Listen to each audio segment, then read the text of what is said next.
YOLO Julius, it's your girl Raven Chapman, the Omen. Just want to give you a big shout out here from the UK.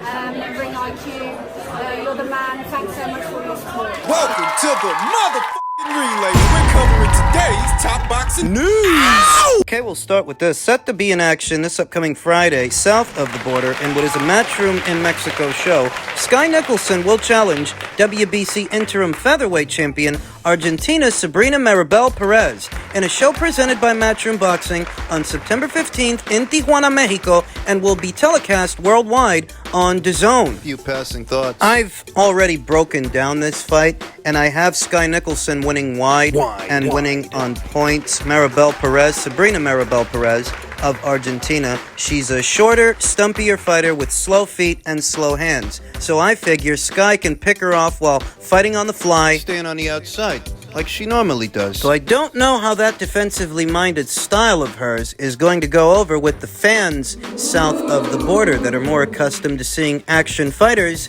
in what are action fights. Sky Nicolson is a pure boxer, economic with her output, and defensively minded. She's only 1 and 2 punches at a time, and she spends most of the fight on a bike. She don't string punches together. She doesn't show much spite. Not really. Much offense. But perhaps this weekend she'll show us something new, what she's been working on. This is all intended to be a step in the direction of this division's undisputed champion, Amanda Serrano, who's going to be in action later on this year opposite the ring, Danila Ramos. Don't forget, that's supposed to be for 12 3-minute rounds. Now, STN Sports, who I believe managed the career of Sky Nicolson, tweeted, "We're 2 fights away from a world title fight. We could be fighting one of the pound-for-pound greats for all the titles." If Sky Nicolson wins this weekend, and I think she's going to, she will become the mandatory challenger by way of the World Boxing Council. And the World Boxing Council is the one organization that does not want to sanction women's bouts for 12 3-minute rounds. The WBA, the WBO, and the IBF, they don't seem to have a problem with it, but the WBC, they do. And if Sky Nicolson becomes Amanda's mandatory challenger, the only way the WBC will sanction the fight between them is if it's for 10 2-minute rounds, not 12 3-minute rounds. That could be a problem if Amanda decides to stand on her square, if she is insistent that she wants to fight in 12 rounders moving forward. Could be a problem. That's saying that if Sky wins a belt this weekend and the WBC orders the fight between them, the fight between Sky and Amanda, they're going to want 10 2-minute rounds. And the only way they'll sanction the fight is if it's for 10 2-minute rounds, at which point Amanda has to make a decision. She has to make a choice. Does she want to vacate the title because they won't sanction the fight, or does she go ahead and fight Sky for 10 2-minute rounds? I'll tell you that I think Sky Nicolson is jumping the gun. She's jumping the gun going after Amanda this soon in her career when she's got plenty of good years left to give to the sport, and I don't think she's ready for this fight. 1 fight from now, 2 fights from now, 3 fights from now, I don't think she's ready. I think that stylistically, it just doesn't favor her, whether it's for 10 2-minute rounds or worse, 12 3-minute rounds. Oh no, she'd gas out and she'd get stopped. She got tired. She got noticeably tired in the Tania Alvarez fight. Tania Alvarez is no Amanda Serrano. Tania Alvarez, very crude, rough around the edges pressure fighter from Spain that does not have the punching power, the coordination, years of experience, or rounds in the bank that Amanda Serrano has. Amanda, she seems to live between 2 base styles. Somewhere in between the boxer-puncher and the pressure fighter. She's got the boxer-puncher's fundamentals, but she's got the pressure fighter's spite and volume, work rate. I don't know why Sky's people think she's ready for a fight with Amanda. As I've said many times in many videos, Sky Nicolson has the look of a pure boxer. Outside fighter, fights from a safe distance, Right. stays on a bike. Right. Now maybe what Sky figures is that so long as she stays on the move and doesn't allow Amanda to set her feet, she can pick her off long range, pick her off from the outside, walking her into punches, because Sky is a long and limber featherweight. She's got good dimensions for the weight. Yeah. Maybe that's what Sky Nicolson figures, her and her team. What they think. But I think a fight between Sky and Amanda would look a lot like the fight we saw between Sarah Mahfoud and Amanda. Sarah Mahfoud, who stayed on her bike the whole night fighting only half a fight and lost wide. Lost wide on the cards. All that movement All that did was buy her time. She still lost. Don't forget that when Sarah Mahfood fought Amanda Serrano, she was a more experienced fighter then than Sky Nicolson is now. Sarah Mahfood went into that fight a reigning champion, IBF champion at the time, whereas Sky ain't there yet.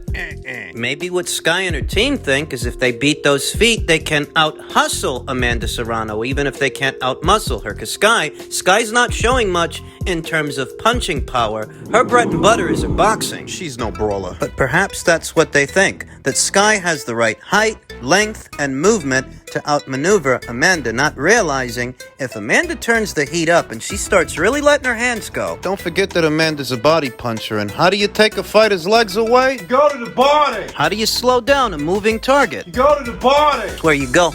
I don't think Sky Nicolson has enough snap on her jab, enough mustard on that hot dog to stop Amanda Serrano from walking her down. Though I won't begrudge her ambition. She's fucking crazy. She's better off fighting Sarah Mahfood or Nina Menke, maybe Brenda Curabahal. Not Amanda. But hey, you know what they say. Aim for the stars, maybe you'll hit one. Know what else they say? What do they say? Aim for the stars, you've got your head in the clouds and you're gonna walk into traffic. Who says that? I said that just now. I think Sky's gonna win this weekend, I do. And we'll see what happens afterwards if she does. Situation, the whole fight, how it played out. Going into the fight, I thought it was a 50-50 fight. I think it was like a domino effect for Spence. You know, the car accident. He trained, sparred, fought me, trained for Ugas, fought Ugas. Because a lot of people don't know, you don't really take a lot of punishment in the fight. You take a lot of punishment during training. He had a 15-month layoff. Danny Garcia very recently sat down and spoke to Marcos Villegas, Fight Hub TV. And, you know, he brings up the layoff as part of the reason that Errol got dominated the way that he did, beat the way that he did. And the issue that I have with bringing up the layoff is he was coming off a layoff when he fought Danny, and he was coming off another layoff when he fought Ugas. Yeah. But he was able to beat those guys. Even though he was coming off a layoff, so how is a layoff an excuse for him not beating Crawford? Isn't it just as possible, plausible, that the reason he lost to Terrence is because Terrence is a better fighter than Danny. He's a better fighter than Ugas. No, I don't expect Danny to say that. But it's not my imagination. He was coming off a layoff in all three of those fights. The layoff didn't bother him with Danny, and he was coming right off the car accident in that layoff, and the layoff didn't bother him with Ugas. You know. I heard he got in another car accident. I think it was just the domino effect, the punishment of the car accident, to be honest with you. Was literally coming right off of the car accident when he fought Danny. Year layoff. He still won. So let me see if I understand this. When he fights Danny Garcia, the car accident didn't bother him. And when he fights Ugas, it's the same deal. The car accident didn't bother him. When he fights Terrence Crawford afterwards, after them, then it bothers him.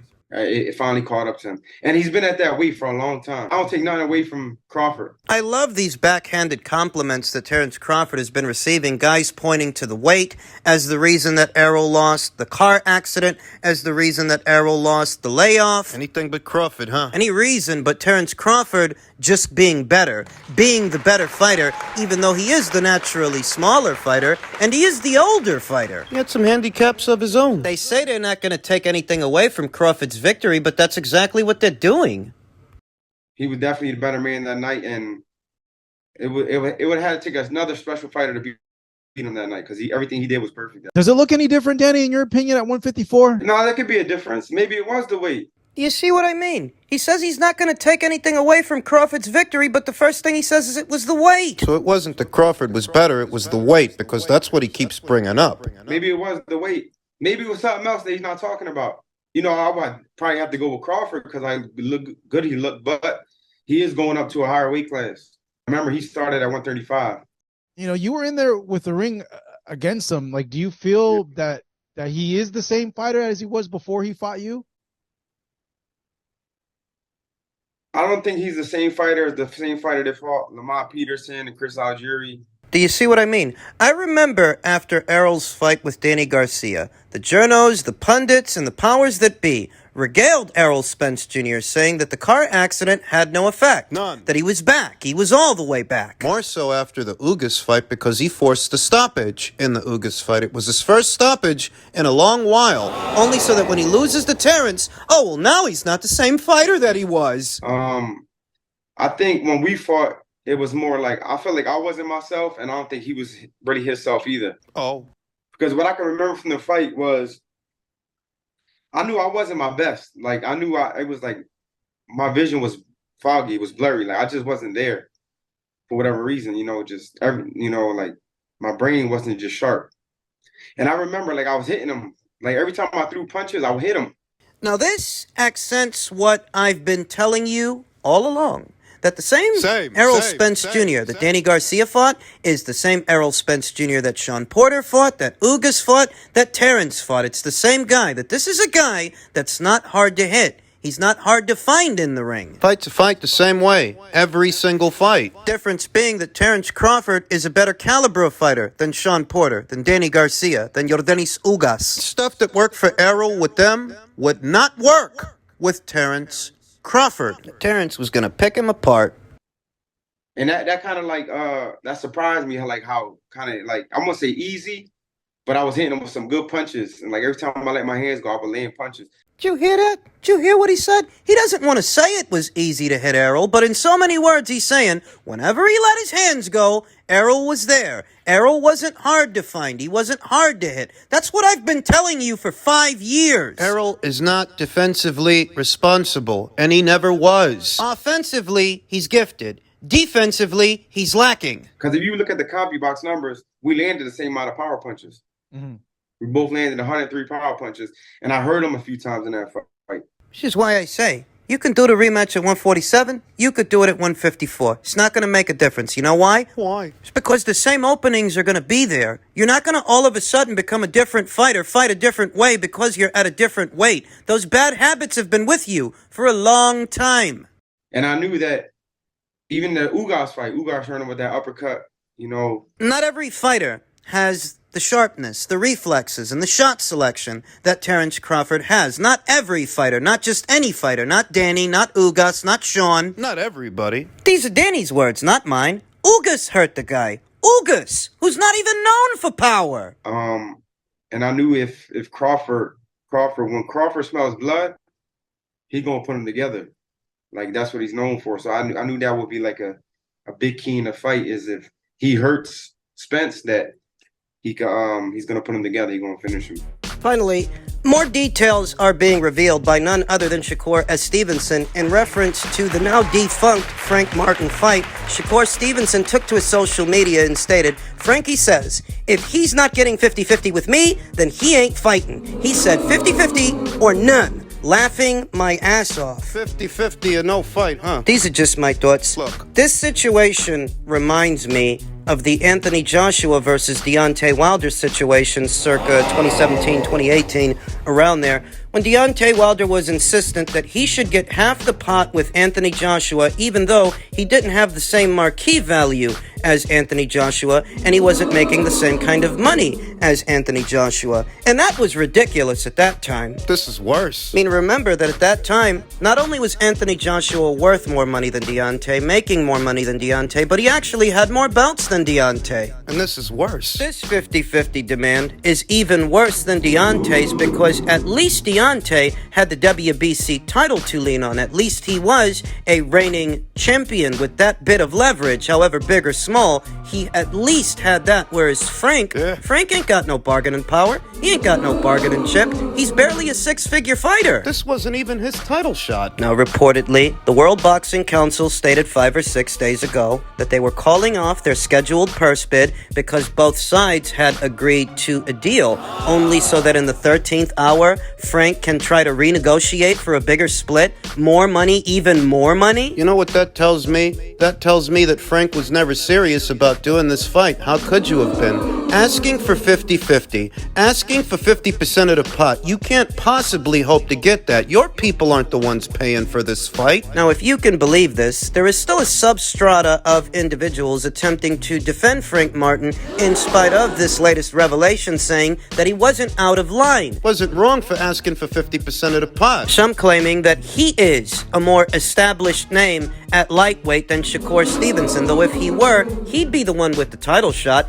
He'd be the one making 7 figures a fight, not Shakur Stevenson. As it stands, it's the other way around, and Frank is the obscure fighter. Yeah. Showtime's investment in Frank Martin is not akin to ESPN's investment in Shakur Stevenson, because if it were, Frank would be the one with the title shot. Frank would be the one making in excess of $1 million a fight. But he's not, and we all know that. They're more or less the same reasoning and negotiating skills that we saw in reference to Anthony Joshua and Deontay Wilder, his 50-50 demand. And we see how that worked out for him. In his own words, he was offered more money to fight Anthony Joshua than what he stood to make with Fury. Smart move. So in other words, you ended up getting your ass kicked by somebody else for less money than you could have made boxing AJ. Who's to say that don't happen to Frank Martin? It could. It all depends. It all depends on who Frank Martin ends up fighting next. It does. Some are already speculating that they may have pulled him out of this fight with Shakur to put him in a fight with Gervonta Davis. And the most that I can say is we've no confirmation of that.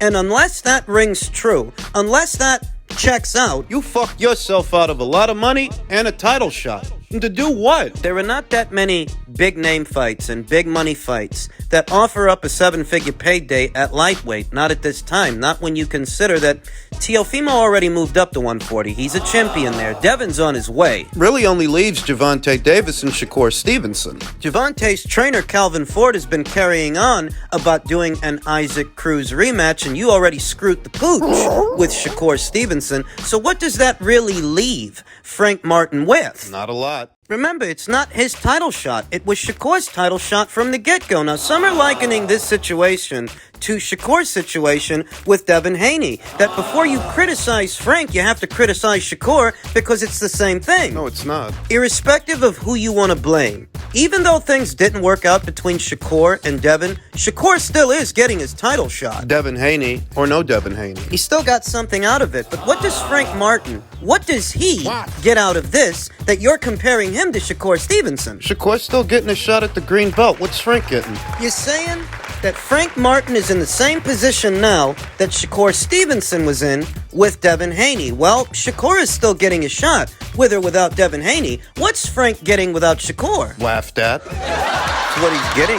If he's getting anything out of this, he's getting laughed at. This guy out of his mind? He would have to be. I mean, if you're really worth 50% of the fight, 50% of the pot, then why didn't your people at Man Down Promotions, PBC, and Showtime, why didn't they make a counter offer instead of you walking away? If you're good for what you're asking for. Why didn't they put it up? It's not like the PBC and Showtime offered to do the fight on their side of things. They didn't. You say that if what he's asking for is so asinine, and it's such an asinine business decision, then why did he do it? Because he didn't want this fight. He was looking for an out. He was looking for an excuse to walk away. That if this decision is such a poor business decision, why did Frank make it? It's because Frank didn't want to lose. And he was going to. We all know it. That's the only virtue of withdrawing from this fight, that now you don't have Shakur Stevenson to worry about because you weren't going to beat him. You barely made it past Hatatunian. It's the only upside here. The only upside for Frank Martin